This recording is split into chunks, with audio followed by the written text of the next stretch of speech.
জিসান সিগারেটে কয়েক টান দেয়। ধোঁয়াগুলো বাতাসের সাথে ছেড়ে দিল।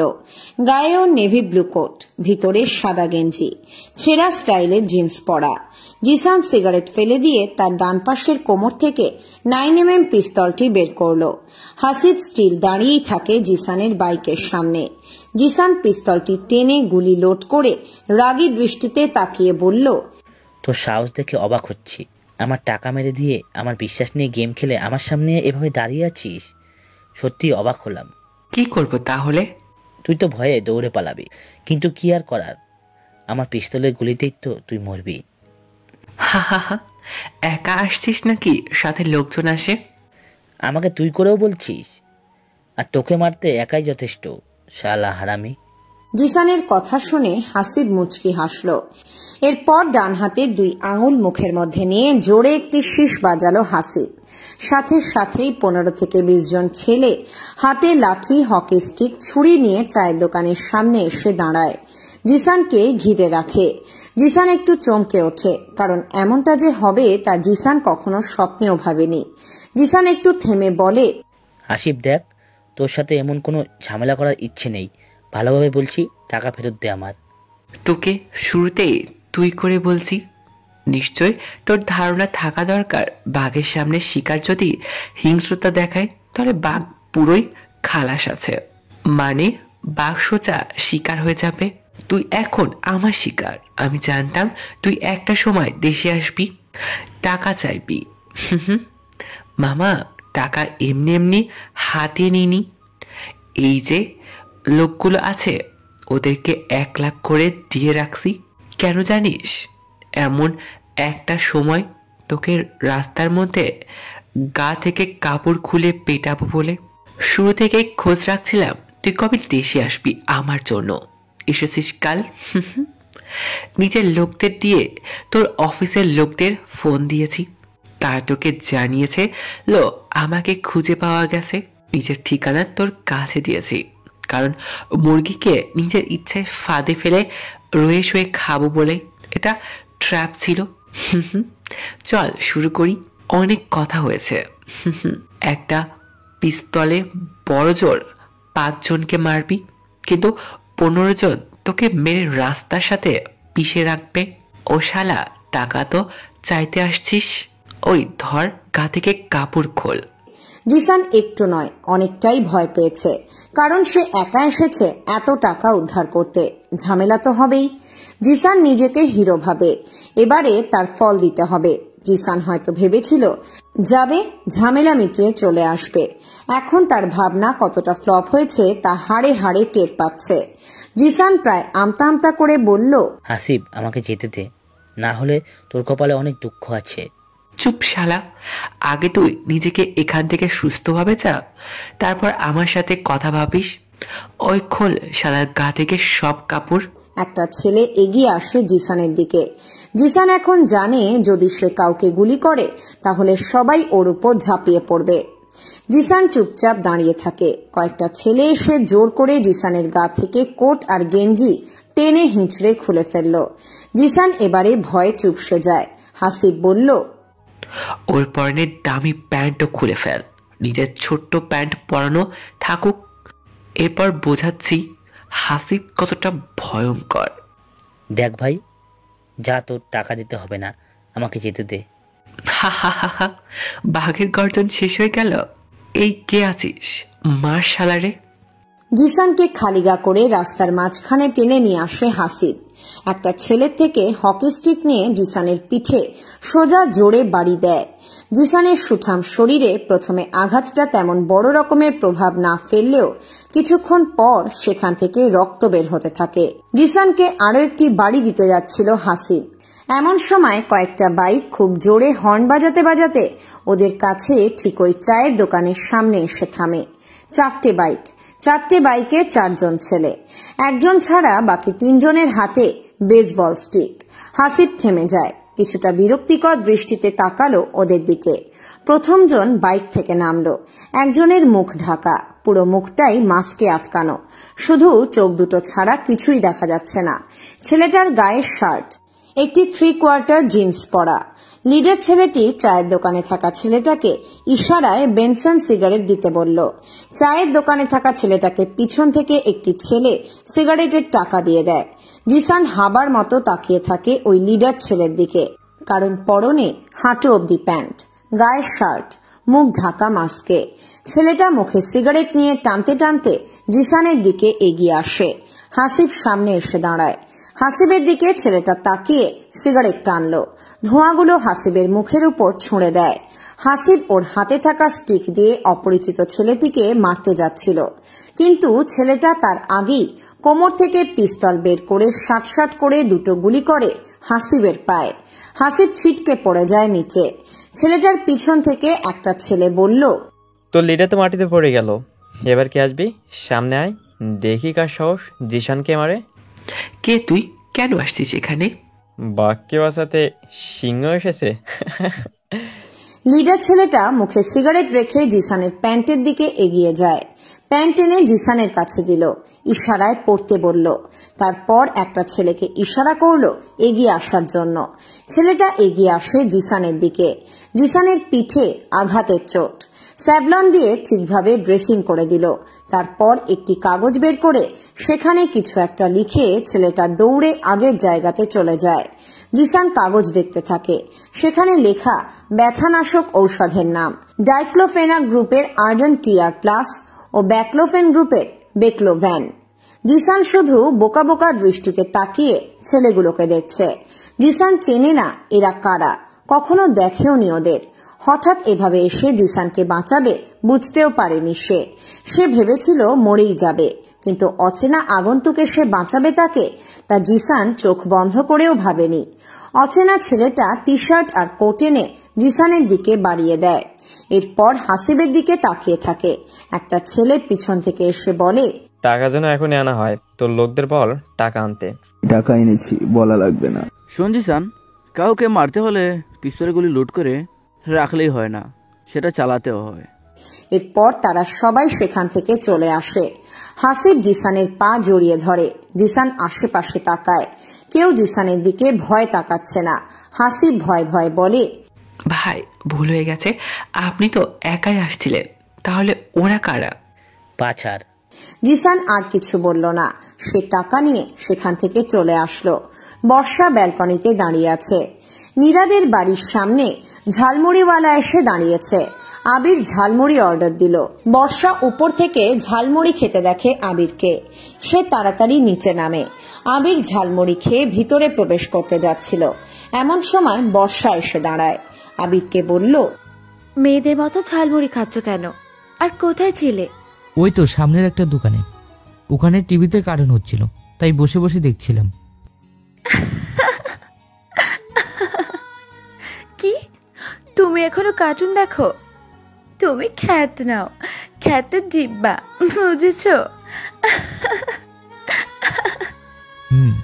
আমি এরকমই। আবির কথাটা বলে বাড়ির মধ্যে প্রবেশ করে। বর্ষা ঝালমুড়ি অর্ডার দিল।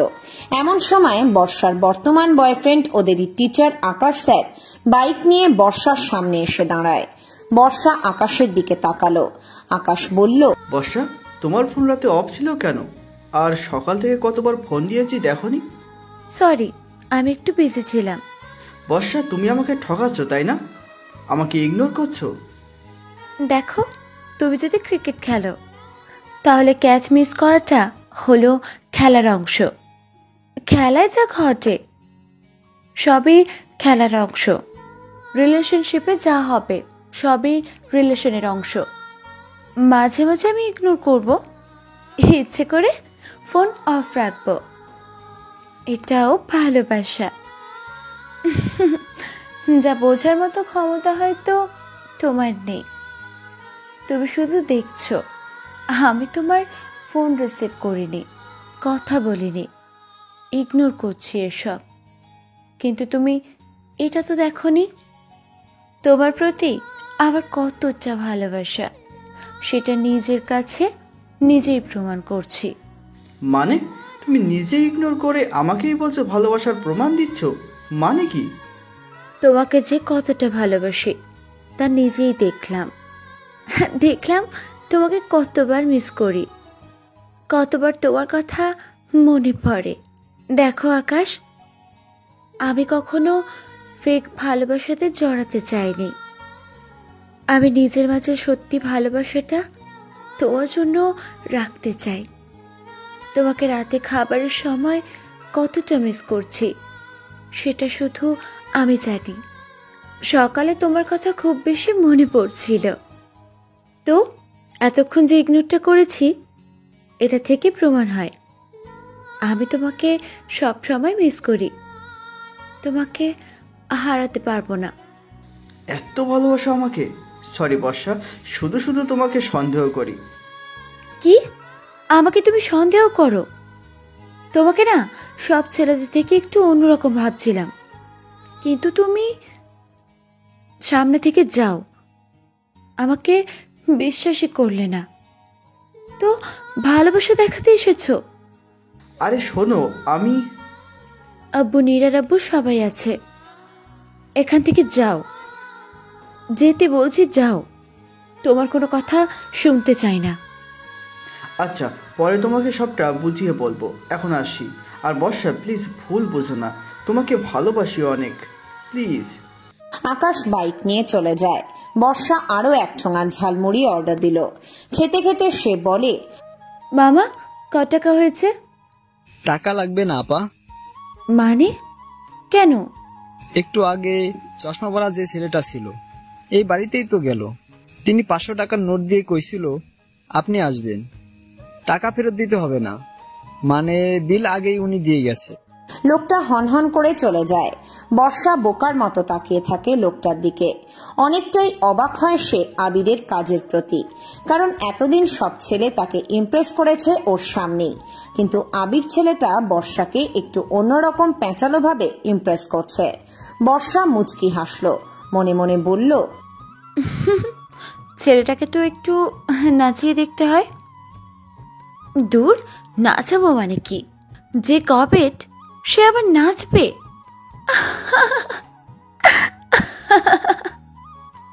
বর্ষা ভিতরে চলে যায়। মেয়েটা প্রায় সব ছেলের সাথেই রিলেশন করতে ওস্তাদ, কিন্তু যতবার তাদের সাথে ব্রেকআপ করে বর্ষা, কোনো পাবলিক তাকে দোষারোপ করতে পারবে না। বর্ষা ট্রিক খাটিয়ে ব্রেকআপ করে, যেমনটা আকাশ স্যারের আর গতরাতে সাইফের বেলাতে হয়েছে। বর্ষা সব ছেলের একটা না একটা দোষ খুঁজে রাখবে। ঠিক যখন ব্রেকআপ করার দরকার হবে সেই দোষটাকে সামনে এনে পরিস্থিতি এমন করে সাজাবে যেন ছেলেটা বর্ষাকে দুই কথা শোনাতে না পারে। আর বর্ষা এটারই ফায়দা নিয়ে সবার সাথে এমন করে চলেছে। বর্ষা বাড়ির মধ্যে আসলো।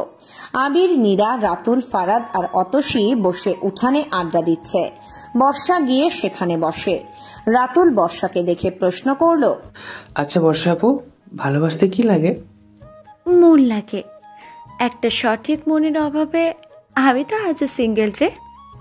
মিঙ্গেল হয়ে যাও, এমনিতে তোমাকে কেউ পাত্তা দিবে না। কি কি বললা তুমি? পাত্তা দেবে না? কেন দিবে? তুমি যদি সুন্দর হতে সেটা একটা কথা ছিল, কিন্তু তুমি তো অতটা সুন্দরী নও। এই কি বলো এসব? বর্ষা কথাটা বলে আবিরের কান টেনে ধরলো। আবিরও বর্ষা থেকে উঠে দাঁড়ালো। বর্ষার গালে ঝালমুড়ির কাগজ মুছে দিল আবির। বর্ষা আরো রেগে যায়, আবিরের গাল টেনে ধরে। আবির বর্ষার হাতে চিমটি দেয়। বর্ষা কাঁচুমাচুর স্বরে বলে, এই কপেট, আমার হাত ছাড়ো। মাথা মোটা, আমার গাল ছাড়ো। কি? আমি মাথা মোটা? তুমি একটা হারামি। আর তুমি একটা হারামো। হারামো কি? হারামির মেয়ে ভার্সন, ভুটকি একটা। ভুটকি? দেখো আবির, ভালো হবে না বলছি। দেখো বর্ষা, ভালো হবে অনেক বলছি। থামো তোমরা, কি শুরু করলে? তোর ওই মুলোমার্কা চেহারা আপুকে চুপ করতে বল। নীরা, দেখেছিস তোর বেগুন মার্কা ছোট ভাই আমারে কি বলছে? মনটা যায় ছেলেরে লাথি মেরে ফেলাই দি। নীরা, তোর গোল আলু মার্কা বান্ধবীকে বল চুপ থাকতে। মনটা চাইছে বেটিকে ধাক্কা দিই। ফড়িং একটা। আমি ফড়িং? তুমি তাহলে উই পোকা। তুমি শুয়ো পোকা। ওফ, তোরা থামবি? এই, তোরা কি বাচ্চা হয়ে গেছিস? মারামারি ঝগড়া সব শুরু করে দিলি। ও আপু, থামলে কেন? আমার মারামারি দেখতে হেব্বি লাগে। চুপ কর, এখান থেকে যা। নীরা ঝাড়ি দিয়ে ওঠে। বর্ষা রাগী চোখে আবিরের দিকে তাকায়। আবির জিভ বের করে ভেঙচি কাটে। বর্ষা আরো কিছু বলতেই যাচ্ছিল, কিন্তু বাইকের শব্দ শুনতে পেল সবাই। তাকিয়ে দেখে জিসান এসেছে। জিসানের পিঠে টাকা ভর্তি একটি কালো ব্যাগ, যা একটু আগে হাসিবের থেকে নিয়ে এসেছে। এতক্ষণ ও হসপিটালে ডাক্তারের কাছে ছিল। ডাক্তারকে আগন্তুকের দেওয়া প্রেসক্রিপশনটা দেখায়। ডাক্তার ড্রেসিং আর ঔষধের নাম দেখে জিসানকে জানায়। জিসান হাসপাতাল থেকে বেরিয়ে ঔষধ নেয়। সারা রাস্তা ও শুধু কয়েক ঘন্টা আগে ঘটা ঘটনাগুলো মনে করতে থাকে। বিড়বিড় করে সে বলতে থাকে, কে ছিল ও? আমাকে হঠাৎ এভাবে এসে বাঁচালো, কোনো কথা বলল না, সবকিছু করলো ওই আগন্তুকের লোকেরা। তাহলে কে ওই ছেলেটা? আমাকে কি চিনে, নাকি আমাকে ফলো করেছিল? এত টাকার কেস, সে তো টাকাগুলো নিয়ে যেতে পারতো, কিন্তু না, টাকাগুলো আমার হাতেই তো দিয়ে গেছে। তাহলে কে হবে? জিসান বাইক থেকে নামে।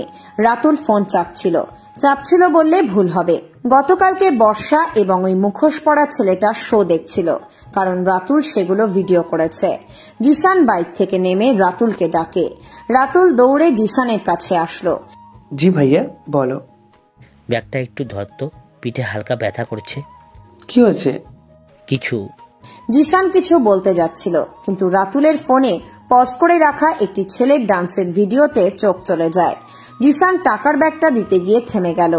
রাতুলের দিকে তাকিয়ে প্রশ্ন করে, এই ছবিটা কার? কোথায় পেয়েছিস? ও, এই ছবি? এটা তো বর্ষাপুর ভার্সিটিতে ফাংশনে আসা একজন অচেনা ডান্সারের। কেন, তুমি চেনো তাকে? ও, দেখেছিস তাকে? না, অন্ধকার এসেছিল, আবার অন্ধকারই হারিয়ে যায়। ভিডিও করেছিলাম নাচটা, সেই নাচতে পারে। আচ্ছা ঠিক আছে। জিসানের থেকে রাতুল চলে গেল। জিসান শুধু সম্মোহিত হয়ে ছেলেটার কথা ভাবছে। কে এই অপরিচিত ছেলেটা? কোনো রহস্যময় কেউ? কিন্তু আমাকে কেন এভাবে বাঁচালো? আমি যে টাকার জন্য গিয়েছিলাম, সে জানলো কি করে? জিসান বাড়ির মধ্যে প্রবেশ করে। পিঠে প্রচন্ড ব্যথা ওর, কিন্তু সেসব যেন নিতান্তই তুচ্ছ। ইরাজ সাহেব আসলেন। সবাইকে জোরে জোরে ডাকতে থাকেন। ইরাজ সাহেবের কথা শুনে সবাই তাড়াতাড়ি বাড়ির মধ্যে এক জায়গাতে এসে জটলা হয়। ইরাজ সাহেব বলেন, আমরা আগামীকাল গ্রামে যাব। কালকে কেন? তোর আব্বু আসবে গ্রামে, বিয়ের 2 দিন আগে তিনি আসবে। তোর আব্বু, আমি, ছোট আর বর্ষার আব্বু মিলে একটা সিদ্ধান্ত নিয়েছি, গ্রামে গেলেই তা প্রকাশ করব। এই জন্য তাড়াতাড়ি যেতে হবে, বিয়ের কাজ সম্পন্ন করতে হবে। ওকে, সবাই যেহেতু যাচ্ছে, আমি আর বাদ থাকবো কেন? তোকে এমনিতে কেউ যেতে বলেনি। তোকেও তো যেতে বলিনি। বিনা দাওয়াতে কিছু সেন্সহীন মানুষ থাকে, তুই সেই রকম। আবির, সামনে থেকে যা, তোর সাথে কথা বলার কোনো ইচ্ছেই নেই আমার। তুই কোনো ইম্পর্টেন্ট কেউ না যে তোর সাথে আমার কথা বলতে হবে। তোকে দেখলে তো আমার বিরক্ত লাগে। তুই আগে নিজের দিকে তাকা, শালা বেয়াদব। বেয়াদব কাকে বলছিস? তুই তো নিজেই হারামি। তোর সাথে যে কথা বলবে তারই সারাদিন খারাপ যাবে। জিসান রেগে যায়। আবিরের কাছে এগিয়ে আসে। আবিরের শার্টের কলার ধরে বর্ষা থেকে টেনে তোলে। ডান হাত দিয়ে হাত ঘুষি আকৃতি করে আবিরের দিকে হাত নিয়ে যেতে থাকে। আবির ধাক্কা দিয়ে জিসানকে সরিয়ে দেয়। শোন, আমি যেমনই হই, তোর ছোট্ট বা হাবা গোবা, ভুলেও আমার কখনো জামার কলার ধরবি না, তাহলে তোকে আমি মেরে ফেলবো। তোকে তো আজকে আমি এখানেই মেরে ফেলবো। কি হচ্ছে তোদের? বাচ্চারা আছে, বড়রা আছে, তোরা কি মানুষ হবি না? অমানুষটাকে আগে মানুষের আচরণ শেখাও। আমি অমানুষ, তুই একটা পশু, তাও কুকুরের মতো পশু। আবির, খোদার কসম, তোকে আমি মেরেই ফেলবো। সবাই চুপ, আরেকটা কেউ কথা বলবে না। আবিরের সাথে তুই জিসান সব সময় বাজে ব্যবহার করিস। আমার আবিরের কিছু হলে নিজে বাড়ি ছেড়ে চলে যাব। বড় আম্মু, ও শুধু তোমার আদর পেয়েই এমন করে। চুপ কর, সামনে থেকে যা। আবির, আয় আমার সাথে। বড় মা আবিরকে নিয়ে চলে যায়। জিসান রাগে হনহন করে উপরের ঘরে চলে যায়। বর্ষা, নীরা, রাতুল, অতসী, ফারা দাঁড়িয়ে আছে এক পাশে। বর্ষা নীরাকে বলে, ওরা ভাই নাকি শত্রু রে? ওরা সবকিছু। তুই কাকে চাস? দুইজনকেই চাই। খেলা তো করব আমি। তোর সবার চোখের মনে জিসানকে আগে চাই। যদিও জিসানকে ভালোবেসে চাইবো, আর ওই খ্যাত আবিরকে একটু বোঝাবো ভালোবাসা কি, খ্যাত থেকে বের করে আনবো। হয়েছে, থাম। আবির কষ্ট পেলে আমার আম্মু তোকে আস্ত রাখবে না। ধুর, চুপ কর। এই দেখ, সাইফ ফোন করেছে। সেদিন রাতে এত ব্রেন ওয়াশ করলাম, তবুও হলো না। পিছুই ছাড়ছে না। ছেলেগুলো এক কেড়ে স্যাঁচরা। মেয়ে দেখলেই হয় পিছু নিবে, না হয় পিছনে পড়ে থাকবে কুকুরের মতো। অসহ্য। সব ছেলে একরকম হয় না, বুঝেছিস? সময় হলে দেখবি তুই জিশান ভাইয়ার জন্য ভালোবাসা পাওয়ার জন্য কাঁদছিস। জিসানের জন্য কাঁদবো আমি? হাস্যকর। তোর ভাই আমাকে পছন্দ করে, তবে আমিও ভালোবাসবো তাকে, কিন্তু তার জন্য কান্নাটা আসবে না। ছেলেরা মেয়েদেরকে পুতুল মনে করে। কুকুর তো তাও খাবারের জন্য পিছনে ঘোরে, কিন্তু এই ছেলেরা মানুষরূপী কুকুর, মেয়েদের মাংস খেতে পছন্দ করে। শালা এক একটা। ছেলেদের ইগোতে হার্ট করার কথা বলিস না ভাই। জিশানের জন্য না কাঁদলেও দেখবি এমন একজনের ভালোবাসা পাওয়ার জন্য তুই হাহাকার করে কাঁদবি, পাগলামি করবি। আজ তোর জন্য ছেলেরা হাত কেটে হাসপাতালে যাচ্ছে, কিন্তু তুই সেটা মজা করে গর্ব করে বলছিস, দেখ অমুক ছেলে কষ্ট পাচ্ছে, পিছনে ঘুরছে, কান্না করছে আমার জন্য। কিন্তু একদিন ঠিকই তুই কারোর জন্য পাগলামি করবি, না খেয়ে থাকবি। ভাই থাম, হাসবি না প্লিজ, চুপ কর। এগুলো শুনলে অনেক হাসি লাগে। এই বর্ষা কোনো ছেলের জন্য কাঁদবে?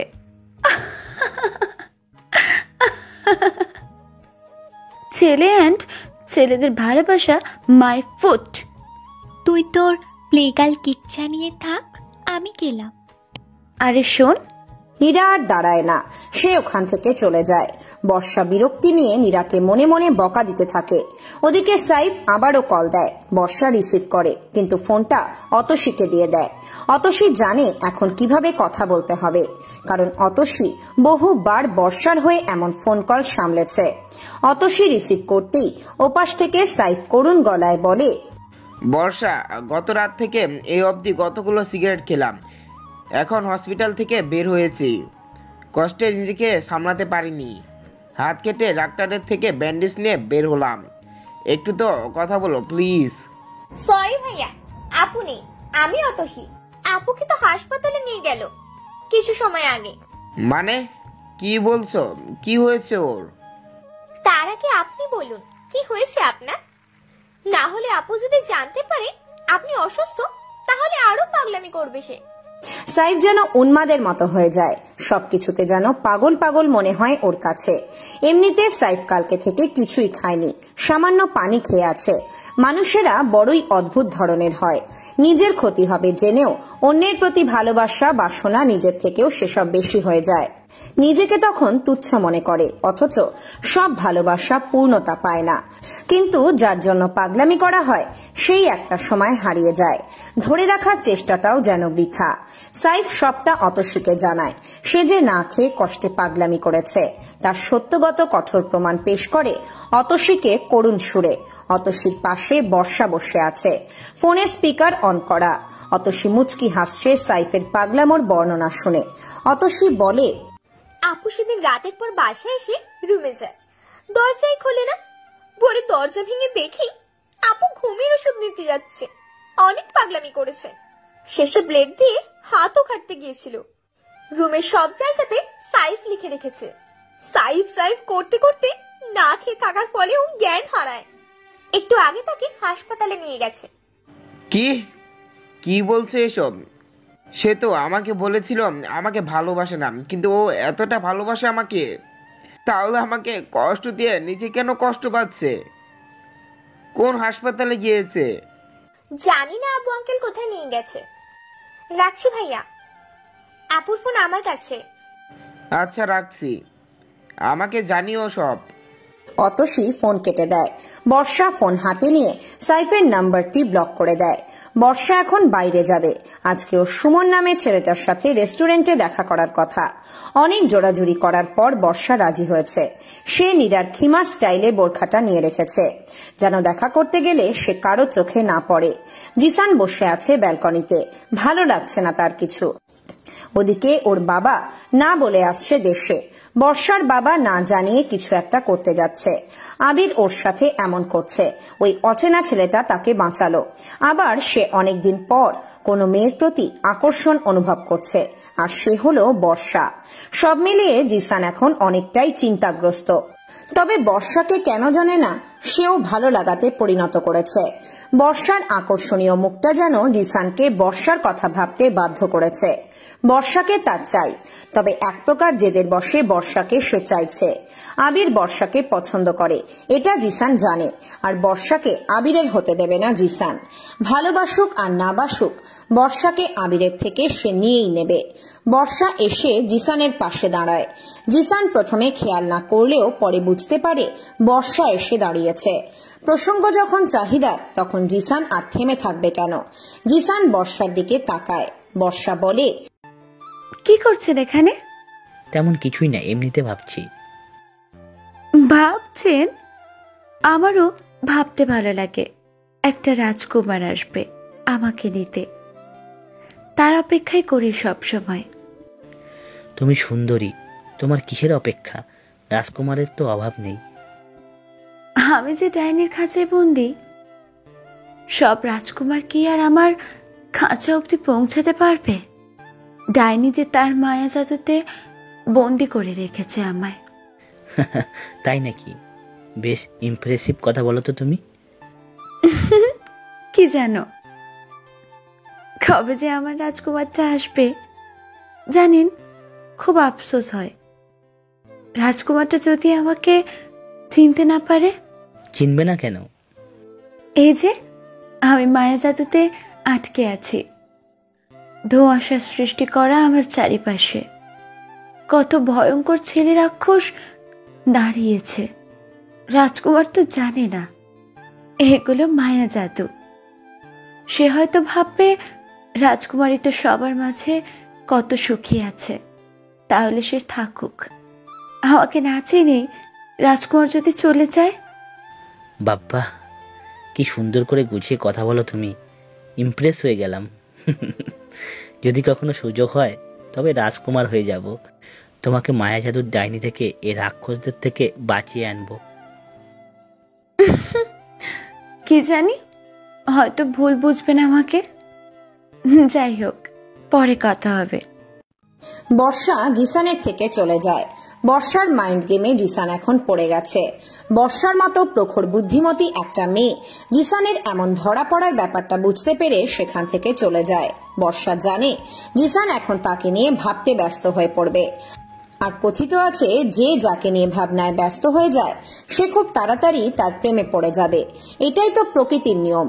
মানে হলো, একটা ছেলের উচিত সরাসরি তাকে প্রপোজ না করে ইনডাইরেক্টলি মেয়েটাকে প্রপোজ করতে হবে, বা ছেলের ভালোবাসাটা মেয়েটাকে বোঝাতে হবে। মেয়েটা এরপর ছেলেটাকে নিয়ে ভাবতে বসবে। আস্তে আস্তে প্রেমে পড়তে বাধ্য হবেই। এটা শুধু মেয়েদের ক্ষেত্রে না, ছেলেরাও যাকে ভালোবাসবে তার আগে মেয়েটার কিছু দিক আছে যেগুলো প্রকাশ করলে ছেলেরা আরো বেশি ভালোবাসবে কোনো মেয়েকে। কিছু ছেলে আছে মেয়েদের দুষ্টামি ভরা আচরণগুলো পছন্দ করে। কিছু ছেলে আছে যারা চায় মেয়েটা যেন তাকে সবসময় বিরক্ত করে। মিশুক চটপটে এমন মেয়েদের পছন্দ করে ছেলেরা। সত্যি এখন জিসান বর্ষাকে নিয়ে ভাবতে ব্যস্ত হয়ে যায়। বর্ষার কথাগুলো সে ভাবতে থাকে। বর্ষা আবিরের কাছে আসে। আবির পাইচারি করছে বাড়ির ছাদে। অনেক কিছুই সে ভাবছে, তবে তার ভাবনাগুলো সবার থেকে আলাদা। তার ভাবনাতে এখন বর্ষা ও তার কাজের বিষয়াদি আছে। হঠাৎ বর্ষা এসে দাঁড়ায় আবিরের সামনে। আবির বর্ষাকে প্রশ্ন করে, কিছু বলবে? কি বলবো বুঝতে পারছি না। জানো আবির, মাঝে মাঝে খুব ইচ্ছে করে কেউ এসে বলুক, তোমার আকাশের মতো নয়, এক ফোঁটা জলের মতো করে ভালোবাসি। বিশাল আকাশের বুকে চাঁদ তারা সব কিছুই তো আছে, কিন্তু আমার এক ফোঁটা জলের নাই ভালোবাসাতে শুধু তুমি থাকবে। কিন্তু না, এমন করে কেউ আমাকে চায় না। সবাই বিশাল কিছু খোঁজে, সবাই বিশাল কিছুর উদ্ধৃতি দেয়। যে যাকে ভালোবাসে তাকে তো বিশালতা দিবেই, এতে আকাশের বা কি দোষ? আকাশকে তারা চাঁদ সব কিছু ভালোবাসে, তাই আকাশের উপর অধিকার ফলাতে চাই। তোমাকে যে ভালোবাসবে তো বেশি ভালোবাসা দিবে, তাই না? তা ঠিক, কিন্তু আমি অপেক্ষা করি কোনো এক ডাক পিয়নের, যে কিনা আমার নামে তারই লেখা চিঠি কষ্ট করে আমার কাছে বয়ে আনবে। এক সময় আমার হাত ধরে সে আমাকে নিয়ে যাবে সমুদ্র পাহাড়ের দেশে। কিন্তু আমার ডাক পিয়ন আর আসে না। আমার নামে ভালোবাসার চিঠি সে লেখে না, আফসোস হয়। আমি এতটাই দুর্ভাগা যে কেন আমার নামে অচেনাতে ভালোবাসার চিঠি আসে না। আবির, আমি দেখতে কি খুব বাজে? মোটেও না, তুমি আমার দেখা শীতের ভোরের কুয়াশার পরা নয়নতারা ফুলের মতো। কুয়াশা যখন নয়নতারা ফুলে লেপ্টে থাকে তখন যতটা সুন্দর দেখতে লাগে, তুমি ঠিক এমন একজন। অপেক্ষা করি, বুঝেছ? কোনো এক অবেলায় আমার সেই কল্পনার ডাক পিয়ন আমার কাছে আসুক, আমাকে মুখে নয় ভালোবাসার চিঠি দিয়ে বলুক, বর্ষা আমার ভালোবাসার ভাঙা সাইকেলের পিছনের সিটে বসবে, চলো ভালোবাসার চিঠি বিলি করি। কবে আসবে সে জানি না, কিন্তু আমি তার পানে চেয়ে আছি। হয়তো সে আসবে না, আমাকে নেবেও না। কেন? আমি যে ধোঁয়াশার মতো, আমি যে বদ্ধ কুঠিরে আটকে পড়েছি। তার পাহারাদার মায়াজাদুর রাক্ষসেরা, সে এখানে আসবে না, পারবে না আমাকে নিয়ে যেতে। যাই হোক, পরে কথা হবে। বর্ষা কথাটা বলে সেখান থেকে চলে যায়। বিকেল ঘনিয়ে এসেছে। সুমনের সাথে আজও দেখা করার কথা ছিল। বর্ষা ছাদ থেকে নেমে যায়। আবির শুধু বর্ষার চলে যাওয়া দেখতে থাকে, কারণ বর্ষা এখন ওর ভাবনাতে পুরোপুরিভাবে ভর করেছে। মনে মনে এখন আবির নিজেকে ডাকপিয়নও সাজিয়ে ফেলেছে। আবির জানে না বর্ষার কথার ছলে সে খুব বাজেভাবে ফেঁসে গিয়েছে। বর্ষা মুচকি হাসতে থাকে। দুই ভাইকে নিয়ে সে এখন অনেক বড় রকমের ভালোবাসার মাইন্ড গেম শুরু করেছে, যেখানে এক পক্ষ কষ্ট পেতে যাচ্ছে, আরেক পক্ষ পেতে যাচ্ছে সুখানুভূতি। কিন্তু বর্ষা জানে না আগামীতে কি হবে। বর্ষার মনে এখন একটাই নেশা, ছেলেদেরকে কষ্ট দিতে হবে। সব ছেলে বর্ষার কাছে একই রকম। বিকেল হয়েছে, বর্ষা বের হয় বাড়ি থেকে। জিসান আর আবির দেখবে বলে সে বাড়ি থেকে বেরিয়ে অনেকটা দূরে এসেছে। সুমন আগে থেকেই বর্ষার জন্য দাঁড়িয়েছিল। বর্ষা বোরখা পড়েছে, হাত পা সব কালো মোজাতে ঢাকা, শুধু চোখ দুটো দেখা যাচ্ছে। এমন বোরখার আবিষ্কারক নিশ্চয়ই একজন মেয়ে। বর্ষা সুমনের সাথে বাইকে করে রেস্টুরেন্টের সামনে আসলো। সুমনের বাইকের সামনে বর্ষা বোরখা পরে দাঁড়িয়ে আছে, আশেপাশে তাকাচ্ছে। সুমন বর্ষার দিকে তাকালো। সুমন কিছুটা অবাক হয়, কারণ বর্ষার পিছনে সে ঘুরেছে, কিন্তু কখনো এমন বোরখাতে বের হয়নি বা বর্ষাকে দেখেনি। সুমন প্রশ্ন করে, তুমি হঠাৎ এমন বোরকা পরে বের হলে যে? আসলে একটা জিনিস ভেবে দেখলাম, আমি তো শুধু তোমার, তাই তোমাকে আমিই দেখব, অন্য কেউ কেন তোমাকে দেখবে? তাই এইভাবে এসেছি। আমাদের ভালোবাসাটা যেন এমন থাকে, শুধু আমি তোমাকে চাই, আমার সবকিছু শুধু তোমার, অন্য কেউ আমাকে দেখবে না। সুমনের চোখে যেন জল এসে পড়ে। খুশিতে সে কি বলবে খুঁজে পাচ্ছে না। এমন করে সুমন কাউকে পাবে কখনো আশা করেনি। সুমনকে কেউ এভাবে ভালোবাসবে সেটাও সুমন কল্পনাতে কখনো ভাবেনি। সুমন স্তব্ধ হয়ে শুধু বর্ষাকে দেখে। বর্ষা মনে মনে বলে, চান্দু, আমি আর কি জানবো আমি কেন এখানে এভাবে এসেছি? কারণ এই রেস্টুরেন্টকে বলা হয় শহরের মধ্যে কাপল রেস্টুরেন্ট। এখানে আমি বহুবার এসেছি, তাই যে কেউ চিনতে পারবে। তখন তোমার সাথে ভালোবাসার নাটক করাটা আমার বন্ধ হয়ে বাঁচ যাবে। বর্ষাকে সুমন বলল, এতটা ভালোবাসো আমাকে? সত্যি আমি কত বড় ভাগ্যবান, তোমাকে না পেলে তা বুঝতে পারতাম না। বর্ষা আজীবন এভাবে ভালোবাসবে আমাকে? সন্দেহ হয় ভালোবাসতে। তাহলে তুমি ডাকলে আর আমি আসতাম এখানে? আজও রাগ করে না জান পাখিটা, চলো ভেতরে যাই। আমি কিন্তু তোমাকে খাইয়ে দিব। ওরে আমার পাগলিটা, চলো তুমি যা খুশি করিও, আমি শুধু তোমাকে এক পলক দেখব। বর্ষা ভিতরে চলে যায়। সুমন বড় লোক ছেলে, বাইক আছে, টাকা আছে, আর বর্ষা অনেক বেশি সুন্দর হওয়াতে সে বড় লোক ছেলেদেরকেই বিএফ বানায়। এটা ওর এক প্রকার নেশা। খ্যাত গবের ছেলে বর্ষার একদমই পছন্দ না, কিন্তু আবিরের সাথে সে এক প্রকার ভালোবাসার মাইন্ড গেম খেলতে যাচ্ছে। বর্ষাকে নিয়ে সুমন একটি টেবিলে বসলো। অনেক কাপল বসে আছে সামনে পিছনে। বর্ষা সুমনকে বলল, তোমার হাতটা দিবা, একটু ধরি। তোমাকে নিয়ে খুব বেশি ভাবতে ভালো লাগে জানো তো। যখন বিকেলের নরম সূর্য ডুবতে বসে, তোমার কথা ভাবি আমি। ইচ্ছে করে সূর্যের মতো তোমার বুকে ডুবে থাকি। রোজ সকালে তোমার কথা ভেবে আমার সকালটা শুরু হয়। বিয়ের পরে কি তুমি চা করে খাওয়াবে? আমি কিন্তু রান্না পারি না, আমাকে দিয়ে কিচ্ছুই হবে না। দূর পাগলি, তোমাকে কিছুই করা লাগবে না, তুমি শুধু আমার হয়ে থেকো। আছে, তোমাকে আমার লাগবে, বুঝলা? জানো তো, তুমি না খেলে আমি খাই না। এতটা ভালোবাসো কেন তুমি? জানি না, তবে মনে হয় যেন কম বাসি। সুমন আরো অবাক হয় বর্ষার এত মিষ্টি কথা শুনে। সুমন যেন আকাশে উঠতে থাকে, কিন্তু সুমন তো জানে না তার কপালে 2-3 মাস পর অনেক দুঃখ আছে।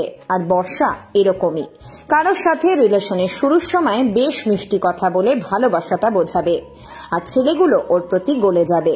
বর্ষা সব ছেলেদেরকে নিয়ে গেম খেলতে ভালোবাসে।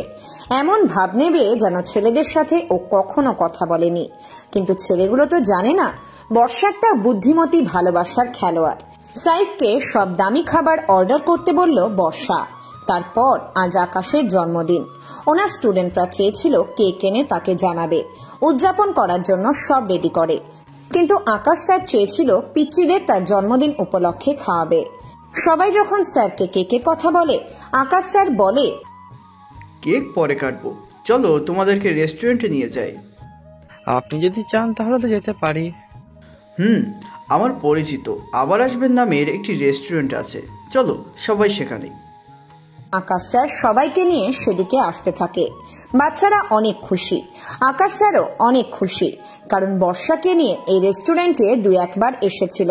বর্ষা ওর হাত ধরে রাখত, হাত ধরে বলতো, আকাশ, আমি কিন্তু রান্না জানি না, আমাকে কি পিজাপা নাকি বিয়ের পর? আকাশ স্যার হাসতে হাসতে বর্ষাকে খাইয়ে দিতে দিতে বলতো, না গো, দরকার হলে আমি সব করব, তবুও তোমাকে কষ্ট পেতে দেব না। আকাশ আসার পথে কথাগুলো ভাবছিল। অর্ডারকৃত খাবার চলে এসেছে টেবিলে, টেবিল ভর্তি খাবার। সুমন খাবারের দিকে তাকায়, আরেকবার বর্ষার দিকে তাকায়। এত কিছু খাবে কে, এটা ভেবেই সুমন যেন চমকে যেতে থাকে। কিন্তু বর্ষার কাজই তো এমন, ছ্যাঁকা দেওয়া, রিলেশন করা, রেস্টুরেন্টে খাওয়া। এমনিতে রাতের দিকে সব ছেলেরা বর্ষাকে ফোন দেয়, ফোন ওয়েটিং পায় তার। গত কয়েকদিন সবাই একসাথে ফোন দিয়েছিল, বর্ষার ফোন ওয়েটিং ছিল। প্রথম ছেলের সাথে কথা বলার সময় আরেকজন ফোন দেয়, বর্ষা রিসিভ করে। ছেলেটা 8 থেকে 10 বার ফোন করেছে। বর্ষা রিসিভ করতেই সে বলে, তোমার ফোন ওয়েটিং কেন ছিল? আর বলো না, কাজিন ফোন করেছিল, মেয়ে কাজিন। যেতে বললো বাড়িতে, বাড়ির সবার সাথে কথা বললাম। এই যে তুমি সন্দেহ করো আমাকে, বুঝছি পুরনো হয়ে গেছি তো সন্দেহ তো করবেই। পুরনো মানে? রিলেশন তো 1 মাস শুরু হয়েছে, আর সন্দেহ করিনি, এমনি জিজ্ঞেস করেছি। চুপ, রাখছি। আমার বান্ধবী ফোন দিয়েছে, দরকার ছিল। ওর সাথে একটু কথা বলে তোমাকে ফোন দিচ্ছি। বর্ষা ফোন কেটে দেয়। আরেকটা ছেলে ফোন দেয় তাকে। এভাবে সবাইকে বলে কাজিন নয়তো বান্ধবী ফোন করেছিল, সে কারণে ওয়েটিং থাকতো ওর ফোন। কি বুদ্ধি বর্ষার মাথায়, সবার সাথে এমন করত। সুমন খেতে থাকে হালকা, তবে বর্ষা এখনো শুরু করেনি। সে ভাবছে অনেক কিছু। ভাবনাতে সে মুখ খুলবে কিনা। যদি হঠাৎ ওর কোনো বয়ফ্রেন্ড চলে আসে তখন সে কি করবে। সাইফ সারাদিন কিছুই খায়নি। বর্ষার ফোনে দুপুর থেকে 400 বারের বেশি ফোন করেছে, কিন্তু বর্ষা রিসিভ করেনি। আকাশও অনেকবার ফোন করেছে, কিন্তু আকাশের ফোন সে রিসিভ করেনি। সে এখন সুমনের সাথে ব্যস্ত। সাইফ দুপুরের পরে বন্ধুদের সাথে বসেছিল, তখন বন্ধুরা তাকে জিজ্ঞাসা করে, মামা তোমার তো খুশি হওয়ার কথা, বর্ষা তোমার জন্য পাগলামি করছে। এতটা ভালোবাসছে মেয়েটা, আহা কি ভালোবাসা মামা। মেয়েটা আমাকে অনেক ভালোবাসে। মামা তাহলে তো খুশিতে ট্রিট দিবা, এভাবে তো বললে হবে না। ওহো, কি খাবি বল? বর্ষার কথা বলেছিস, বর্ষার জন্য সবকিছু করতে পারবো। তাহলে চলো রেস্টুরেন্টে, আজকে তুমি খাওয়াবা। ওকে, বিকালে আমার পরিচিত রেস্টুরেন্টে নিয়ে যাব। বর্ষাকে ওখানে নিয়ে গিয়েছিলাম 2 বার। চল তাহলে বিকালে। সাইফ কথাটা বলেছিল দুপুরে। বিকালে ওরা সবাই রেডি হয়। সাইফ ওদের সবাইকে আবার আসবেন রেস্টুরেন্টে নিয়ে যেতে থাকে। সাইফ বর্ষার কথা ভাবতে থাকে, কতটা ভালোবাসে বর্ষা তাকে সেটাও কল্পনাতে অনুভব করে। সাইফ চারপাশে এখন শুধু বর্ষাকে কল্পনা করছে। মনে মনে সে বলছে, বর্ষা মেয়েটা আমাকে এতটা ভালোবাসে, যতই রাগ দেখাক, ইগনোর করুক আমাকে, আমি সব মেনে নেব। বর্ষাকে আপন করে নেব। বর্ষাকে আমার চাই। এই রেস্টুরেন্ট 2-1 বার এসেছিলাম বর্ষাকে নিয়ে। বর্ষা এখন হসপিটালে আছে, কেমন আছে কে জানে। সাইফ বাইকে বসে কথাগুলো ভাবছে। আর কিছু মিনিট পরেই সে রেস্টুরেন্টে এসে পৌঁছাবে।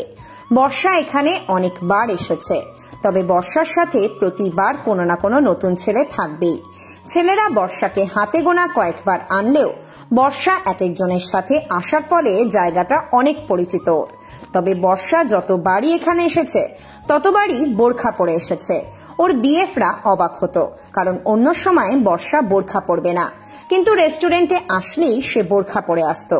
ব্যাপারটা নিয়ে বর্ষাকে প্রশ্ন করলেও সে কথার ছলে সবাইকেই ফেলে দিয়েছে।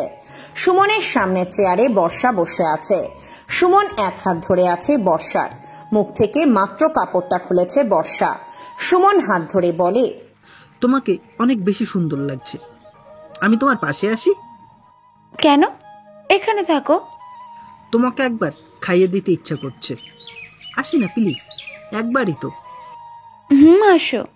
পাগলামি করো কেন? আমি মনে হয় চলে যাচ্ছি। পাগল একটা।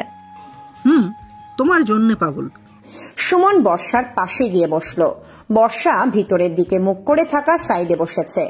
দরজা দিয়ে কেউ আসলে বর্ষা টের পাবে না। এর আগে যতবার এসেছে ততবারই সে দরজার দিকে মুখ করে বসতো, যেন ওর পরিচিত কেউ মানে বিএফরা আসলে সে যেন দেখে মুখ ঢাকতে পারত। কিন্তু এরকম কখনো হয়নি। অর্থাৎ বর্ষা যতবারই সতর্কতার সাথে দরজার দিকে মুখ করে বসেছে কেউ আসেনি। তাই আজ যখন ভিতরের দিকে মুখ করে বসছিল তখন মনে মনে ভেবেছিল সামনের দিক ফিরে বসবে কিনা। পরক্ষণে সে মনে মনে বলে, এতদিন যখন কেউ আসেনি, আজও আসবে না। শুধু শুধু সবসময় ভয় পাই আমি। বর্ষা এটা ভেবেই বসেছিল, তাই কে আসছে বর্ষা দেখতে পাচ্ছে না। সুমন ওর পাশে বসে ডান হাত ধরল। সুমন বলল, তোমার হাত দিয়ে খেতে হবে না, আমি তোমার হাত ধরে থাকি, তুমি শুধু আমার দিকে তাকিয়ে থাকো, আমি খাইয়ে দিচ্ছি। ওকে, তাড়াতাড়ি বাসায় যেতে হবে, আবু চিন্তা করবে, পড়াশোনা তো আছে। চিন্তা করো না, বাসার সামনে রেখে আসবো, নাও হা করো তুমি। সুমন বর্ষাকে খাইয়ে দিতে থাকে। বর্ষা একটু চিন্তা নিয়ে খাবার খায়। ওদিকে রেস্টুরেন্টের সামনে কিছুটা ভিড়। রেস্টুরেন্টটা অনেক ফেমাস, তাই ভিড় লেগেই থাকে। সাইফ বাইক নিয়ে ভিড়ের ফাঁক দিয়ে আসতে থাকে। একটা প্রাইভেটের পিছনে ভুল করে লাগিয়ে দেয় বাইকের সামনের চাকা। একটু জোরেই লাগে। প্রাইভেট থেকে আকাশ বের হয়ে আসে, দেখে একটা বাইকে দুজন ছেলে বসা। ওর প্রাইভেটে এসে মেরে দিয়েছে। আকাশ এগিয়ে আসে সাইফের কাছে। কি ভাই, সমস্যাটা কি? এসে মেরে দিলেন কেন? সরি ভাই, আসলে একটু অসাবধানতার জন্য এমন হয়েছে। দেখছেন না সামনে পিছনে কত ভিড়, তারপরও অসাবধান কেন? হ্যাঁ, ফাজলামি করেন? কি ভাই, এত রেগে কেন কথা বলছেন? ভিড়ের মধ্যে এমন একটু হতেই পারে। গাড়ির দাম জানেন? আপনার বাইকে মেরে দিলে তো চুপ থাকতেন না, তাই না? ওহ, এমন গাড়ি আমারও আছে। চুপচাপ জায়গাতে যেয়ে বস। আমাকে তুই করে বলছিস শালা তোকে? স্যার, ভিড় কমে গেছে, আসুন প্লিজ। প্রাইভেট কারের মধ্য থেকে বাচ্চারা চিৎকার করে কথাটা বলল আকাশকে। আকাশ সাইফের সাথে আর কথা বলার সুযোগ পায় না। সে সাইফের সামনে থেকে চলে আসে। গাড়িটা এসে এক সাইডে রাখলো ওরা দুজন। রেস্টুরেন্টের ভিতরে টেবিলগুলো 3 সারির, ডান সারি, বাম সারি, আর আছে মাঝখানের সারি। বর্ষা আর সুমন বসেছে মাঝখানের সারিতে। সাইফ আর আকাশ ভিতরে প্রবেশ করলো। কোথাও যেন জায়গা ফাঁকা নেই। সব টেবিলে 2 বা 3 করে বসা। ফাঁকা টেবিল খোঁজার জন্য ওরা ভিতরে যেতে থাকে। শেষের 2 টেবিল 2 সারিতে ফাঁকা হয়ে গেল। আকাশ গিয়ে ডান পাশের সারিতে গিয়ে বাচ্চাদের সাথে বসে। বাম পাশের সারিতে সাইফ আর তার বন্ধুরা এসে বসলো। ঠিক ওদের সোজা করেই সেম ভাবে মাঝের সারির শেষের 2 টেবিলে সুমন ও বর্ষা বসে আছে, কিন্তু এখনো কেউ কাউকে দেখেনি। আকাশ একবার সাইফকে দেখার জন্য এদিকেই তাকায়। আবার সাইফ মনে মনে আকাশকে গালি দিচ্ছিল, তাই আকাশকে খোঁজার উদ্দেশ্যে বা দেখার জন্য ওইদিকেই তাকায়। যখনই ওরা দুজন তাকালো, তখনই দুজনের কাছে সামনে ওয়েটার এসে দাঁড়ালো। দুজনের চোখের আড়ালে বর্ষা আবারও যেন বেঁচে যায়, মানে ওদের চোখে তখনও বর্ষা পড়েনি। দুজন ওয়েটার এমন সময় এন্ট্রি নিল, না হলে অনেক কিছুই ঘটত। ওয়েটার খাবারের অর্ডার নিয়ে চলে যায়। সাইফ ফোন বের করে। সামনে লক স্ক্রিনে বর্ষার ছবি সেভ করা। আকাশের থেকেও অর্ডার নিয়ে ওয়েটার চলে যায়। সেও ফোন বের করলো। হোম স্ক্রিনে বর্ষার ছবি সেভ করা। দুজন বর্ষার ছবির দিকে তাকিয়ে থাকে কিছু সময়। সাইফ ওর বন্ধুদেরকে বলল, তোরা থাক, আমি একটু ওয়াশরুম থেকে আসছি। ওদিকে আকাশও বাচ্চাদের বলল, তোমরা থাকো, আমি আসছি। বসা থেকে দুজন উঠে দাঁড়ায়। ঠিক তখনই আকাশ ও সাইফ দুজনের দিকে তাকালো, আর দুজনের মাঝখানে যে বসে আছে তার দিকেও ওদের চোখ চলে যায়। কিন্তু মজার ব্যাপার হলো, বর্ষা এখনো অব্দি আকাশ ও সাইফকে দেখেনি। আকাশ ভাবছে হয়তো সাইফ ওর দিকে তাকিয়ে আছে, কিন্তু না, সাইফ মাঝের সারিতে অন্য একটি ছেলের সাথে বসে থাকা বর্ষাকে দেখছে। আবার সাইফ ভাবছে আকাশ তাকে দেখছে, কিন্তু না, আকাশও বর্ষাকে দেখছে। সাইফ ওয়াশরুমের দিকে যায় না। সে দাঁড়িয়ে ফোন হাতে নিয়ে বর্ষার নাম্বারে কল দিল। ফোন বাজতে থাকে। বর্ষা ব্যাগ থেকে ফোন বের করলো। নাম্বারটা সেভ করা নেই, তবে নাম্বারটা চেনেও। সাইফের নাম্বার। ফোন কেটে দেয়। আবার আকাশ বর্ষাকে ফোন দিল। বর্ষা সাইফের ফোন কেটে দিয়ে ফোনটা ব্যাগে রাখতেই যাচ্ছিল, কিন্তু আবার আকাশের কল দেখে মনে মনে ভাবল, দূর, এরা আজকের এক সময় কেন কল দিচ্ছে? সবগুলোকে আজকে বোঝাবো। বর্ষা ফোন রেখে দেয়। আকাশ একটু একটু করে এগিয়ে যেতে থাকে মাঝের সারিতে বসে থাকা তার গার্লফ্রেন্ড বর্ষার দিকে। সাইফও ঠিক একই রকম ভাবে এগিয়ে যেতে থাকে। মনে মনে বলে, বর্ষা? ও না না না, বর্ষা কেন হবে? ও তো হসপিটালে। তাহলে এখানে কেন? একটা ছেলে তাকে খাইয়ে দিচ্ছে। আমার বর্ষা হতেই পারে না। ওদিকে আকাশ ভাবতে থাকে, বর্ষা এখানে? না না, বর্ষা এখানে কেন আসবে? সে তো আমাকে ছাড়া আসেই না। অনেকবার তো বলেছে আমাকে ছাড়া সে এসব জায়গাতে কখনো আসেনি। ওর তো বাসা থেকে আপু বের হতে দেয়নি। তাহলে এখানে কে? বর্ষা হতেই পারে না। দুজন মনে মনে কথাগুলো ভাবতে ভাবতে এগিয়ে যায় টেবিলের দিকে। বর্ষা তখনও সুমনের সাথে বেশ মজা করেই খাবার খাচ্ছে। বর্ষাদের টেবিলে ওদের সামনে 2 চেয়ার ফাঁকা। আকাশ এক পাশে গিয়ে বসলো। সাইফও এক পাশে গিয়ে বসে। বর্ষা সুমনের থেকে 1 লকমা খাবার নিতেই যাচ্ছিল। তখনই সামনে 2 মানুষকে বসতে দেখে বর্ষা যেন হাঁ হয়ে গেল। সুমন হাঁ করা গালে খাবার পুড়ে দিলেও বর্ষার খেতে পারে না। সে চোখ গোল গোল করে তাকিয়ে থাকে সামনে বসা দুজন মানুষের দিকে। সুমন বলে, কি ব্যাপার জান, খাচ্ছ না কেন? কি হয়েছে? আরে ওরা বসুক, বুঝতেই পারে, তাতে লজ্জা পেতে হবে না। আমার পাগলিটা কত লজ্জা পায়। ভাই একটা প্রশ্ন করব আপনাকে। ভাই বলুন। আপনাদের দুজনের মধ্যে কে সবচাইতে বেশি ভালোবাসে? সাইফ ঠিক এই প্রশ্নটাই করতে যাচ্ছিল সুমনকে, কিন্তু তার আগেই আকাশ প্রশ্নটা করে। সাইফ ঘুরে আকাশের দিকে তাকায়, আকাশ সাইফের দিকে তাকায়, কিন্তু সুমন তখন বর্ষার হাত ধরে বলে, আমার থেকে সে আমাকে বেশি ভালোবাসে, আমাকে পেয়ে সে অনেক খুশি। কিন্তু আপনারা কারা? না ভাই, আসলে আমারও এমন একজন আছে, কিন্তু সে আমাকে ছেড়ে চলে যায়। কি করার ভাই বলেন, এখনকার মেয়েরা সব এরকম, একটা ছেলের সাথে রিলেশন রেখে আরেকটা করে। অথচ আমার বর্ষা এমন না, দেখেছেন বোরকা পরে আসে আমার সাথে। ভাই, আমারও এমন একজন ছিল, রাতে সারাক্ষণ কথা হতো আমাদের। আপনাদের দুজনের সমস্যাটা বুঝতে পারছি আমি। সব মেয়ে এক হয় না, সবাই বেয়াদব হয় না। আচ্ছা ভাই আসি, ও অনেকটা সময় হলো এখানে আসছে, আব্বু বকা দেবে তো তাই। আরে আরে ভাই দাঁড়ান, একটা গল্প শুনতেই হবে। আসলে আপনাদের অনেক কিউট কাপড় লাগছে, তাই আপনাদের দেখে আমার কষ্টের কথা মনে পড়ছে। ঠিক এখানে এসে এই টেবিলে বসেছিলাম তাকে নিয়ে শেষবারের মতো, আর সে নেই আমার। কি কপাল ভাই তোমার, আমিও যে তাকে নিয়ে শেষবার এই টেবিলে এসেছিলাম। জানেন ভাই, আমি ওরে আপনার মতো করেই খাইয়ে দিয়েছি। কত স্মৃতি যে জড়িয়ে আছে ভাই, ওর পিকটা আজও আমার ফোনের সামনে সেভ করা, দেখবেন একটু। আরে আমারে তো সেভ করা। আমারও বর্ষার ছবি ফোনের সামনে সেভ করা। সবাই মজা করে কথা বলছে। বর্ষা মুখ তুলে যেন তাকাতেই পারছে না, কি করবে সে ভাবছে, কিন্তু এখন কোনো প্রকার ভাবনাতে কিছু আসছে না। সব যেন তার গুলিয়ে যাচ্ছে, তালগোল পাকিয়ে যাচ্ছে সবকিছু। একবার ভাবলো চিৎকার করবে কিনা, কিন্তু ওদের কাছে বর্ষার টেক্সট পিকচার আছে, পাবলিক বর্ষাকে বিশ্বাস করবে না। কিন্তু এখন কিছুই তো করার নেই, এখন কোনো মাইন্ড গেমই ও সাজাতে পারছে না। বর্ষা সুমনকে বলল, বাসায় যাব আমি। আরে দাঁড়াও, ছেলে দুটো মনে হচ্ছে আমার মতো তার ভালোবাসার মানুষের জন্য পাগল। দেখছো না কি সুন্দর করে কথা বলছে। ভাই আপনারা কিছু মনে না করলে আপনার ভালোবাসার মানুষটাকে দেখতে পারি আমরা? অবশ্যই। সাইফ আর আকাশ ফোন বের করে টেবিলের সামনে রাখলো। সাইফ, সুমন আর আকাশ তিনজনের ফোনের দিকে তাকালো। সবার ফোনে ঠিক একই রকম ছবি সেভ করা। বর্ষা হাত বাড়িয়ে বৃষ্টির পানিতে ভিজছিল, মুখে মাদকতার হাসি লেগে আছে।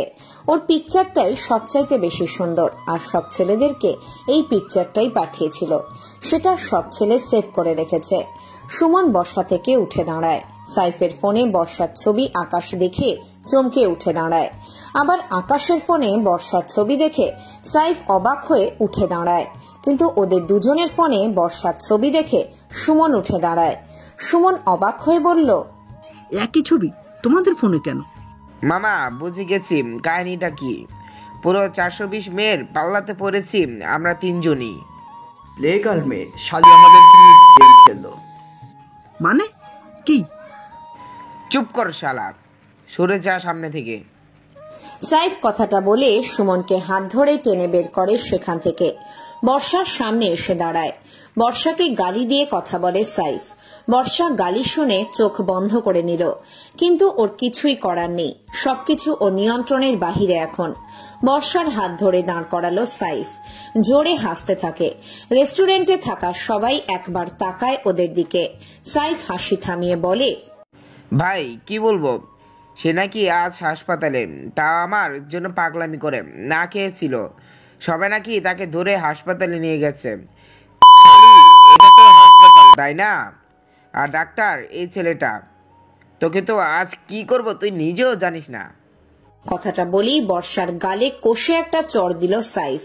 সাথে সাথেই রেস্টুরেন্টে থাকা সব পাবলিক একসাথে গোল হয়ে দাঁড়িয়ে যায়। চারজনের মজা নিতে শুরু করে সবাই।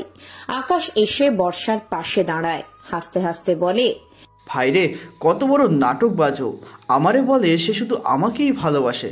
ওর ভালোবাসা আজকে বোঝাবো। চল, শালিকে ধরে নিয়ে যাই কোনো জঙ্গলে। বর্ষা, তাহলে কি তোমার ফোন ওয়েটিংয়ের রহস্য এটাই ছিল? কয়টা লাগে তোর? 12 ভাতারই দেখেছি। অভিনয় করে ভালোবাসার মাইন্ড গেমার দেখিনি। এত কথা কিসের ভাই? শালিরে পাইছি আর সামনে। চল ওরে বোঝাই ছেলেদেরকে নিয়ে খেলা করলে কি শাস্তি পেতে হবে। যাব। আগে ওর মুখ থেকে কথা শুনি, একটু শুনি সে কি বলতে চায়। কথা বল, চুপ করে আছিস কেন? নাটক শুরু করে দে, কান্নার ভান কর। কান্না করতে করতে বল, আমি শুধু তোমাকে ভালোবাসি। শালি, তোর মুখে বাঁধে না এত কিছু বলতে? তোর একটুও কষ্ট হলো না? সবাই চুপ থাকে। বর্ষা কোনো দিক তাকাতে পারছে না, নীরব হয়ে মাথা নিচু করেই বসে আছে সে। আজ এভাবে ধরা খাবে কখনো ভাবতেই পারিনি। কত সুন্দর করে সব এগিয়ে যাচ্ছিল, কিন্তু শেষে এসে ধরা পড়ে যায়। বর্ষা শুধু ভাবছে এখান থেকে কিভাবে সে বের হবে। কারো কোনো কথা সে এখন কানে নিতে পারছে না, শুধু ভাবনাতে একটাই কথা ভাবছে, কিভাবে সব প্ল্যানটা নষ্ট হলো। সাইফ বর্ষাকে বলল, শোন প্লে গার্ল, তোকে কতটা ভালোবাসতাম এটা তুই কখনো বুঝিসনি, আর এখন তো বুঝিবেও না। ভালোবাসাটা হয় মন থেকে। তোর জন্য আমার পাগলামিগুলো ছিল সত্য, এখানে কোনো মিথ্যা ছিল না। অথচ তুই জানিস তোর জন্য না খেয়ে পাগলামি করে ভালোবাসা প্রমাণ দিয়েছি। অথচ তুই খাবার খেয়ে বলেছিস তুই না খেলে আমি খাবো না। শালি ভাই, জানো তোমরা আমার জ্বর এসেছিল, সেটা ওকে বলতেই আমাকে জানায় তোমার জ্বর হয়েছে, আমিও ট্যাপের নিচে বসে থেকে ভিজে জ্বর বাঁধাবো। তুমি একা কষ্ট পাবে কেন? আমিও কষ্ট পাবো। তার কথা শুনে ভালো না থাকা সত্ত্বেও বুঝতে দেয়নি আমি অসুস্থ, অথচ আমাকে ইগনোর করতো। আমি ছাড়া সে কোনো ছেলের সাথেই কথা বলে না। আমি নাকি তার সব। আমার জন্য সে বোরকা পরে এসেছে। বর্ষা, তুই বুঝলি না আমাদের ভালোবাসা। আজ তোর জন্য আমরা কাছি, একদিন দেখবি তুই এই ছেলের কারণেই কান্না করবি। চল ওরে তুলে নিয়ে চল, ওরে ইমোশন দেখার সময় নেই, অনেক হয়েছে। সাইফ বর্ষার হাত ধরল। সুমন এসে সাথে সাথেই হাত ছাড়িয়ে নিল। সাইফ সুমনের দিকে তাকায়। সুমন বলে, মানছি সে কষ্ট দিয়েছে, কিন্তু তাকে আমি ভালোবাসি, আর তাকে স্পর্শ শুধু আমিই করব। আমি ছাড়া ওর হাত কেউ ধরবে না। বর্ষা অবাক হয়, এমনটাও তো হওয়ার কথা ছিল না। একটু একটু মাইন্ড গেমে সে ফেরার চেষ্টা করছে, কিন্তু এতটুকুতে হবে না ওর। সে দেখতে চাইছে আরো কিছু হয় নাকি। আকাশ এসে সুমনের হাত থেকে বর্ষার হাত ছাড়িয়ে নেয়। সে বলে, ব্রো, ভালো তো আমিও বাসি, তাই হাতটা আমি ধরবো। কি দরকার নিজেদের মধ্যে ঝগড়া করার? এখানে আমরা মুরগা, সে মুরগি, তাই ভাগ করে নিয়েই তো হয়। আজকে সবাই তাকে পাবো, সো কোনো চিন্তা নেই। ঠিক, কোনো মাফ নাই ওর। বর্ষাকে টেনে বাইরে আনে। অনেক লোক এতক্ষণে জড়ো হয়ে গিয়েছে। বর্ষা চুপচাপ দাঁড়িয়ে থাকে। সাইফ এসে বর্ষার পাশে দাঁড়ায়। আকাশকে উদ্দেশ্য করে বলে, এই মেয়েকে শুধু শুধু ছাড়বো না, গাড়িতে তোলো ওকে, তারপর মজা করা বোঝাচ্ছি। সবাই যখন বর্ষাকে ধরে গাড়িতে তুলতে যায়, তখনই সেখানে কয়েকটা বাইক এসে আকাশের গাড়ির চারপাশে গোল হয়ে দাঁড়ালো। পুরো রেস্টুরেন্টের আশপাশ হঠাৎ থমথমে পরিবেশে রূপান্তরিত হলো। বর্ষা বোবা দৃষ্টিতে তাকালো সামনে। সবাই বাইকের দিকে তাকিয়ে আছে। একটি ছেলে বাইক থেকে নামলো। পরনে 3/4 হাঁটুর নিচ অব্দি প্যান্ট, গায়ে কালো শার্ট, মুখে ঢাকা একটি মাস্ক পরা। বর্ষা যেন থমকে তাকায়। ছেলেটার চেহারা না দেখা গেলেও তাকে বর্ষা চিনতে পেরেছে। এটা ওই ছেলে যে বর্ষার ফাংশনের দিন মুখে মাস্ক পরে ডান্স করেছিল, শুধু আজকে পরনে 3/4 প্যান্ট, সেম মাস্ক, সেম গড়ন। ছেলেটা বর্ষার সামনে এসে দাঁড়ালো। ছেলেটার পিছনে থাকা একটি ছেলে এসে বর্ষার পিছনে দাঁড়ায়। ছেলেটা বলে, ওর গায়ে কেউ টাচ করবে না। নাম কি তোর? আর তোরা কারা? আমি অর্ক। এখানে কি চাস? তোদের রক্ত চাই। তাই নাকি? ছেলেপুলে ডাকবো? বর্ষার হাত ছাড়, না হলে তোদের সবাইকে এখানে পুঁতে রেখে দেবো, বুঝলি? মাস্ক পরা ছেলেটা কোনো কথা বলল না। পকেট থেকে একটা ভাঙাচোরা ফোন বের করে আকাশের দিকে বাড়িয়ে দেয়। পাশ থেকে অর্ক বলে, নে ভাই, তোকে ফোন বাড়িয়ে দিয়েছে, ফোন করে যাকে ইচ্ছে ডাকতে পারিস। দাঁড়া দাঁড়া দাঁড়া, তোকে এই থানার অফিসারের নাম্বার দিচ্ছি, ফোন দিয়ে তাকে ডাকবি। অর্ক ভাই, তাকে এমপির নাম্বারটাও দাও, এমপি সাহেবকে একটু ডাকুক। মেয়রের নাম্বার দাও, সবাইকে ডাকুক, শুধু শুধু ছেলেপুলে ডাকবে, দু একটা লাশ পড়বে, এগুলো ভালো লাগে না। আর বড় বড় মানুষের সাথে ফাইট করে মজা পাবো। ধুর, এত ছোট ব্যাপারে মন্ত্রীদের কি দরকার? মেশিনগুলো বের করো, টার্গেট সবগুলো সামনে, গুলি লোড, টিপার চাপ দাও, ব্যাস সবকিছু শেষ। তিনজন ছেলে কথাগুলো বলে কোমর থেকে পিস্তল বের করলো। সাইফ, আকাশ আর সুমন ভয়ার্ত দৃষ্টিতে তাকালো চারজন ছেলের দিকে। বর্ষার হাত যে ধরে আছে তাকে কিছুই বলা লাগেনি, সে চুপচাপ দাঁড়িয়ে আছে। শুধু ওর সাথে আসা তিনজন ছেলে সাইফদের সাথে কথা বলেছে, আর তাতেই ওরা ভয়ে চুপসে গেছে। সুমন একটু সাহস নিয়ে বলল, শালা খেলনা পিস্তল দেখাও। আর ওকে হাত কেন সে ধরে রেখেছে? মিস্টার রহস্যময়। মিস্টার রহস্যময় নামের ছেলেটা তখন নিজের কোমর থেকে পিস্তল বের করে সুমনের পায়ে সোজা গুলি করে। সবাই ভয়ে ছিটকে সরে যায়। তারপর নিজের কোমরে পিস্তল গুঁজে নিল। বর্ষার হাত ধরে বাইকের কাছে নিয়ে যায় ছেলেটা বর্ষাকে। তারপর ইশারায় বাইকে উঠতে বলে। ছেলেটা বাইকে উঠে স্টার্ট দিল। বর্ষা উঠতেই এক টান দিয়ে রেস্টুরেন্টের সামনে থেকে বর্ষাকে নিয়ে আসে রহস্যময় ছেলেটা। বর্ষা পিছনে বসে ছেলেটার কাঁধে হাত রাখল। সাথে সাথেই বাইকে ব্রেক করে ছেলেটা। বর্ষার দিকে তাকায়, ইশারায় বাইক থেকে নামতে বলে। ভাই কি হয়েছে? কিছু না। শব্দ না করে মাথা নাড়িয়ে কথাটা বলল মিস্টার রহস্যময়। বাইক রাখলে যে? মিস্টার রহস্যময় ইশারায় অর্ককে বলল, বর্ষাকে ঠিকভাবে তার বাড়ির সামনে রেখে আসবি। অর্ক বুঝে যায় কি করতে হবে তাকে, তাই সে তাড়াতাড়ি বর্ষাকে নিজের বাইকে উঠতে বলে। বর্ষা অবাক হয়ে শুধু রহস্যময় ছেলেটার দিকে তাকিয়ে আছে। বর্ষা এক পা দুই পা করে সামনে এগিয়ে যায়। হঠাৎ সে পিছনে ঘুরে তাকায়। ছেলেটা ওর গা থেকে কালো রঙের ড্রেসটা খুলে দূরে ছুঁড়ে ফেলে দেয়। তারপর নিজের বাইকে উঠে বিপরীত রাস্তার দিকে চলে যায় মিস্টার রহস্যময়। বর্ষা অর্ককে জিজ্ঞাসা করে, উনিকে? আর এমন করে গা থেকে ড্রেস খুলে কেন ছুঁড়ে ফেললেন? আপনি কি তাকে স্পর্শ করেছিলেন? আমি তার কাঁধে হাত রেখেছিলাম। বয়েজ অ্যাটিটিউড এটা। আপনি তাকে যেখানে টাচ করেছেন সে তার ড্রেসটাই ছুঁড়ে ফেলে দিয়েছে। এত অ্যাটিটিউড মিস্টার রহস্যময়ের? চলুন আপনাকে পৌঁছে দিই। আর কেউ কোনো কথা বলল না। বর্ষাকে বাইকে করে বাড়ির কাছে এনে নামিয়ে দিল। বর্ষা কিছু বলতে চাইছিল, কিন্তু কেউ কোনো কথা না শুনে বাইক নিয়ে চলে যায়। বর্ষা কিছু সময় সেদিকে চুপ হয়ে তাকিয়ে থাকে। 1 মিনিট লাগবে বাসায় যেতে। মনে অনেকগুলো প্রশ্ন তার। কে এই রহস্যময়? ভার্সিটির ফাংশনে এসেছিল, আজকে তাকে দেখলাম। আমাকে অপমানের থেকে বাঁচালো, আবার অ্যাটিটিউডও অনেক। দেখতে তো বেশ স্মার্টই লাগছে। আমাকে কেন বাঁচালো? ছেলেটা কে? এত রহস্যময় কেন? প্লেগার্ল যেন আজ একদম চুপচাপ। একসাথে অনেকগুলো রিলেশন করাতে আজ সে ধরা পড়েছে। এমনটা তার প্ল্যানিং ছিল না, কিন্তু এভাবে ধরা পড়বে সেটাও ভাবেনি। ছেলেগুলো অনেক বাজে কথা বলেছে। হঠাৎ ওর ফোন বেজে উঠল। স্ক্রিনের দিকে তাকাতে অচেনা একটি নাম্বার। বর্ষা রিসিভ করে। ওপাশ থেকে শুনতে পায়, কেন এমন করলে বর্ষা? কতটা ভালোবেসেছিলাম তুমি জানো না? জানো বর্ষা, তোমার জন্য নিজেকে কষ্ট দিতে আমিও ভাবতাম না, অথচ তুমি আমার কষ্টটাই কখনো বুঝোনি। কিন্তু একদিন বুঝবে, সেদিন আফসোস করবে। আমাকে পাওয়ার জন্য আফসোস হবে না, তবে যাকে ভালোবাসবে তুমি তাকে পাওয়ার জন্য এতটাই বেকুল হবে যে নিজের অস্তিত্ব ভুলতে বুঝবে। সাইফ ফোন করেছিল বর্ষাকে। ছেলেটা বাকি দুইজনের থেকে বর্ষাকে বেশি ভালোবাসত, কিন্তু বর্ষা তা বোঝেনি।